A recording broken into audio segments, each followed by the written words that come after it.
abide forever. Encyclopedia of infinite spoken poetry, too spoken for thee. What were they before their mild and empty names were filled with Canaans and 1,000 deaths? Wet sand went away to shell the overcast, unskilled. We were in you, and a Fjord, Hamlet Field, and Quable River, Qualble River, and your fate incurred.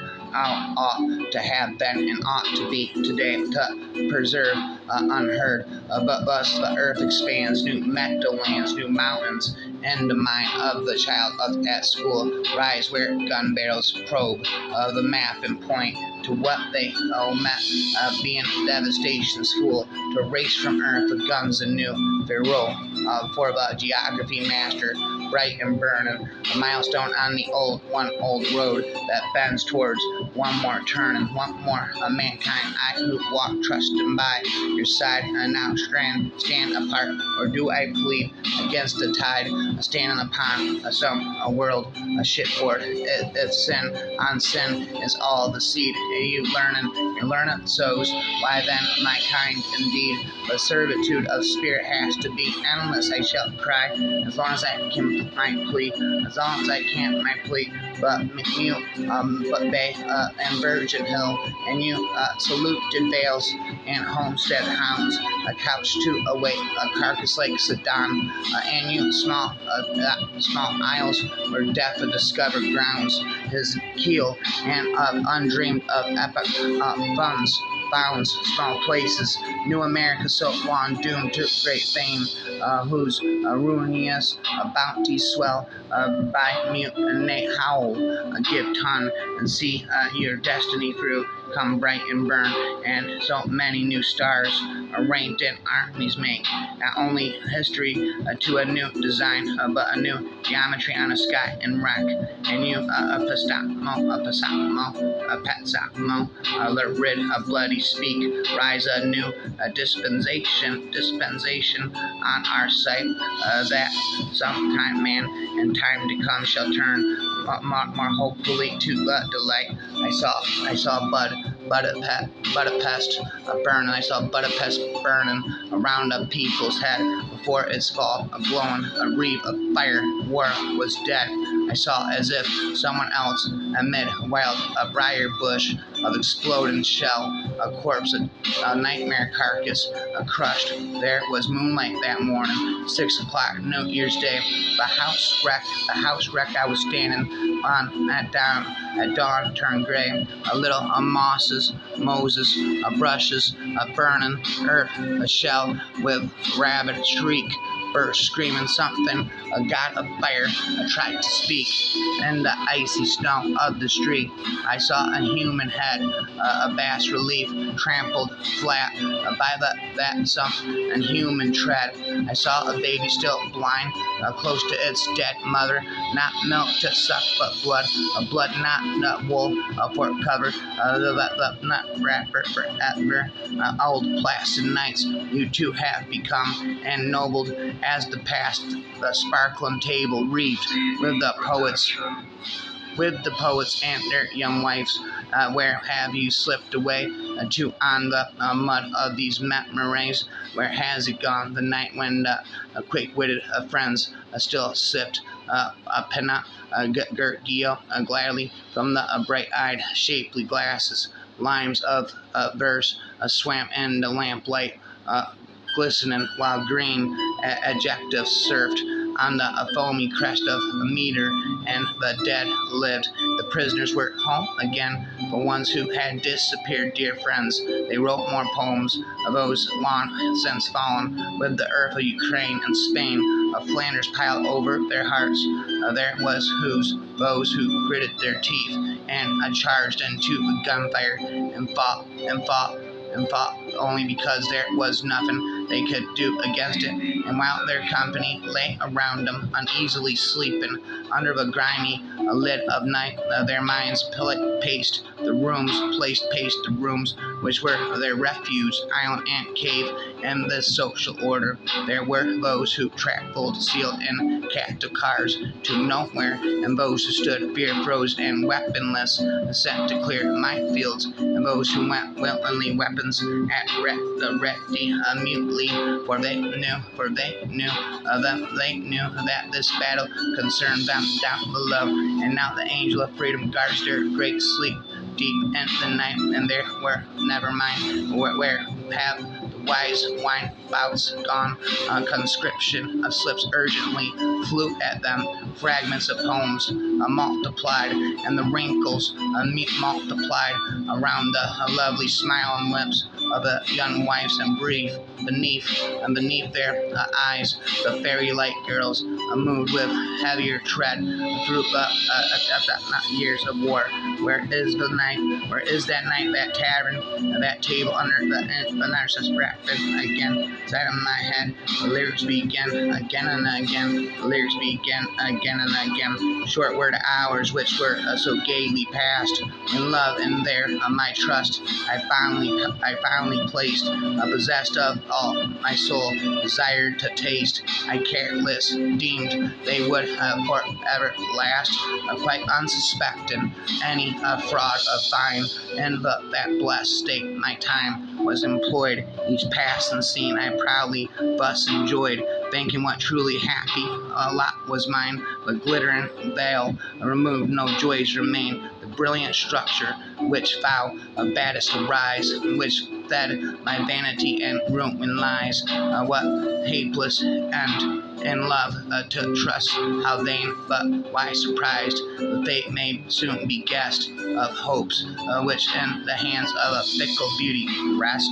And there's that again. Thou hast an eye of tender block, and thou hast haste locks of Daphne's hue, and checks that same the morning's break, and lips that might for redness make roses seem pale beside them, but whether soft or sweet as they, lady, alas, I can't now say, for I have never tried them. Yet this thus created for delight, lady, thou art not lovely quite, for dost avow not this maxim, no, of a prudery and its beauty's foe, a stain that mars a jewel, and eaten that woman's angel face loses a portion of its grace.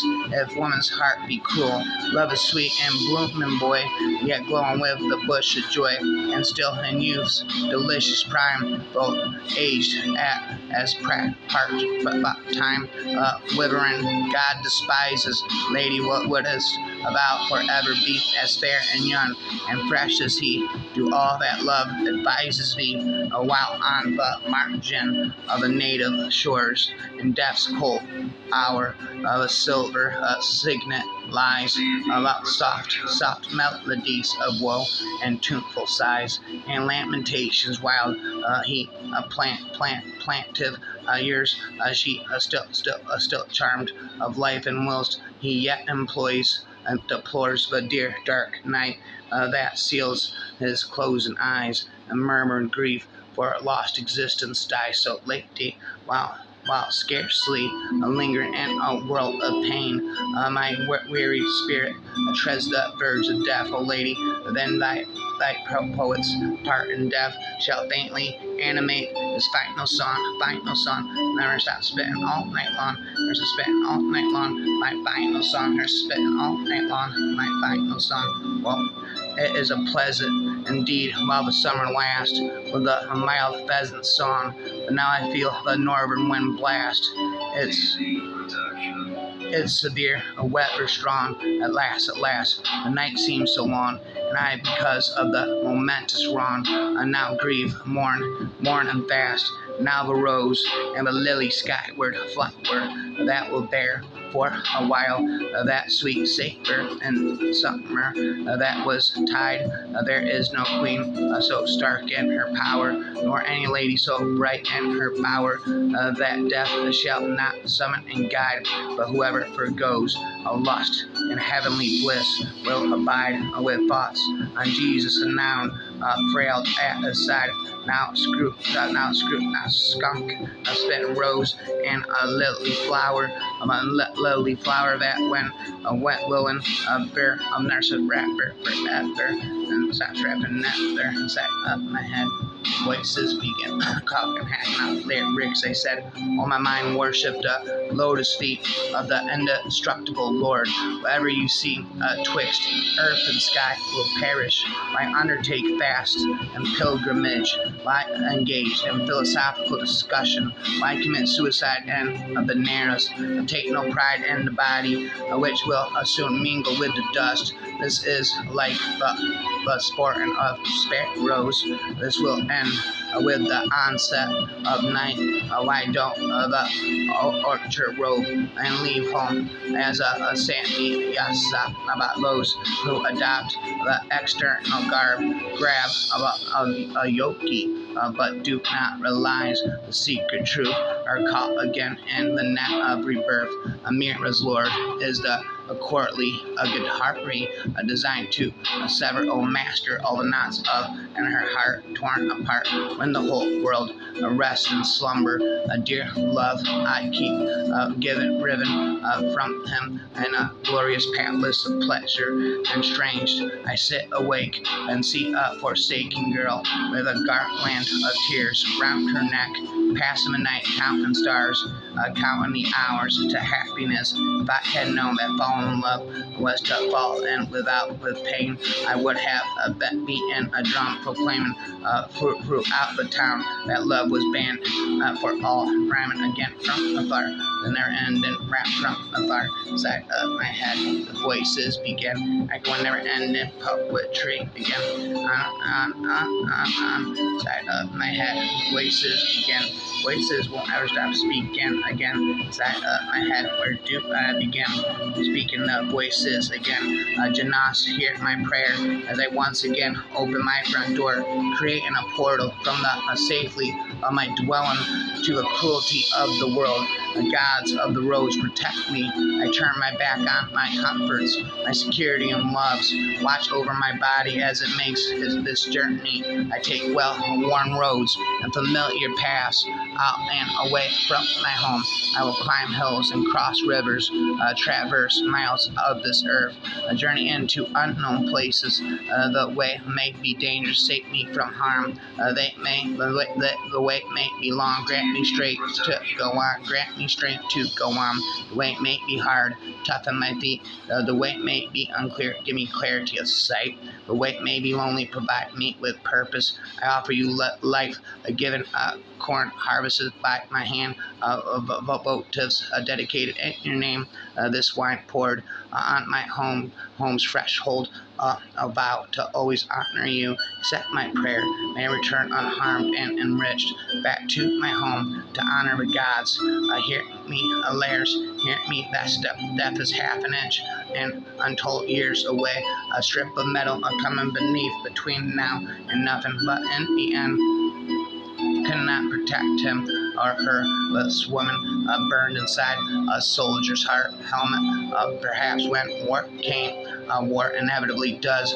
She threw the helmet at him in anger, born of worry and sorrow. Perhaps she was the one who polished it on the morning he left, murmuring a prayer of protection. The impact of words striking on metal. Perhaps she removed it from his head to kiss him properly as he returned unharmed, smiling but quieter. Perhaps she playfully put the helmet on the head of her child, laughing at how it slipped down over his eyes. Rhymes, but with barely a backward glance, he's gone, speeding down the road as he's off to the most urgent thing to ever happen in the empire. I bend my thumb between index and middle fingers, curl them to make a fist, with a little tip poking out, and shake it at the man's back as he speeds away from me. There's a spin rampant for eternity. Must be something wrong with me. echoes in my head won't stop speaking. I'm rapping again.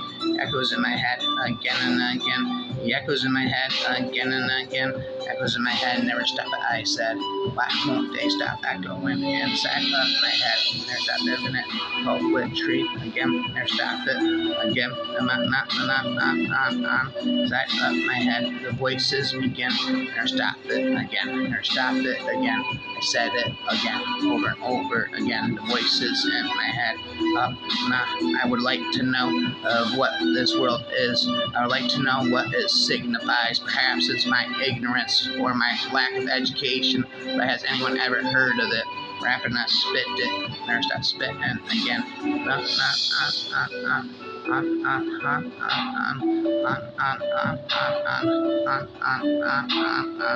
stops again. Inside of my head, voices begin. Never stop speaking again and again. Grant me just one summer, powerful ones, and just one more autumn for ripe songs, that my heart fills with that sweet music. May more willingly die within me. The soul denied its divine right in life won't find rest down in Hades either. But if what is holy to me of a poem that rests in my heart succeeds, then welcome, silent world of shadows. I'll be content, even if it's not my own light year that leads me downwards. Once I'll have lived like gods, like the gods, and more isn't necessary. As on a holiday, when a farmer guest goes out to look at his fields in the morning after cool lightning has fallen through the holy night, and thunder still echoes in the distance, and the stream returns to its banks, and the earth becomes green and fresh, and drops the joyful rain from heaven rest upon the vines and the trees and the grove stand shining in the quiet sun of us poets, stand in a favorable weather of us whom no master but a rather nature, mighty and beautiful in its divinity, wonderfully and universally present, educates with gentle embrace.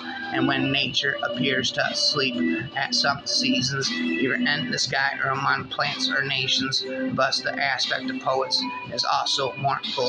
They seem to be alone, but their knowledge continues, for nature itself is prescient as it rests. Now it is the day I waited to see come, and that what I saw, my words, bespeak holiness, or nature, who is older than time, standing above the gods of the Occident and Orient, has awakened the sound of arms. All creating nature feels it of enthusiasm anew, from Aether down to the abyss, as when she was born of the holy chaos, according to the established law, as fire shines in a man's eye when he plans something great, so a fire is kindled again in the minds of poets by the guns and deeds of the world. What happened before scarcely a sense becomes apparent now for the first time, and those who cloud our fields smiling, and the persons of laborers are now recognized as the all-living forces of the gods. Would you question them?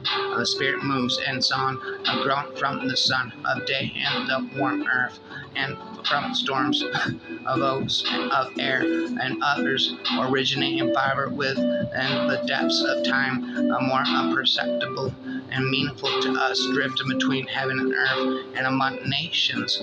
They are thoughts of the common spirit, quietly ending in the mind of the poet, which long familiar with the infinite, it is struck quickly and snakes with the memory set on fire by the holy radiance. It creates a song, the fruit born of love, the work of gods and man, bearing witness to both. Thus lightning fell on Samuel's house, as poets relate, since he wanted to see a god in prison struck by the god she gave birth to, holy branches, the fruit of the storm of us, the sons of earth, now drink in the fire of heaven without danger.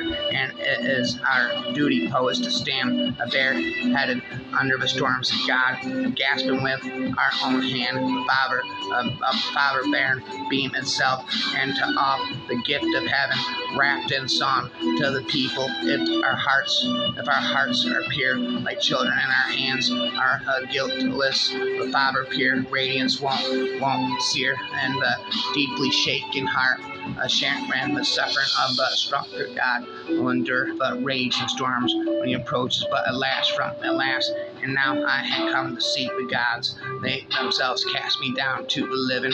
My thoughts priest down to darkness. That I seen a lot of warning to those able to learn. Where are you, drunk? My mind becomes twilight after all your ecstasy. For I just saw how the enrapturing young God, tired from his journey behind his youthful hair and the golden clouds, and now my eyes follow after him, but he is gone away to revere the nations which still honor him. I love the earth which mourns with me like children, and when they are upset, our grief changes to sleep, and as rustling winds whisper over heartstrings until the fingers, as a master entice, a prettier music bus, mist and dreams play around us until the beloved returns and changes us with life and spirit. Holy Spirit, you walk up there and the light on the soft earth, a shining God like breezes touch upon you gently as a woman's fingers play music on holy strings like sleeping infants. The gods breathe without plan or purpose. The Spirit's flowers continually with them, them chastely cherished as in a small bud, and their holy eyes look on it still eternal clearness, but as no rest in places given. As suffering humans we decline and blindly fall from 1 hour to the next, like water flowing from cliff to cliff, year after year into the unknown. Well, there I go, spitting never-ending poetry into my phone.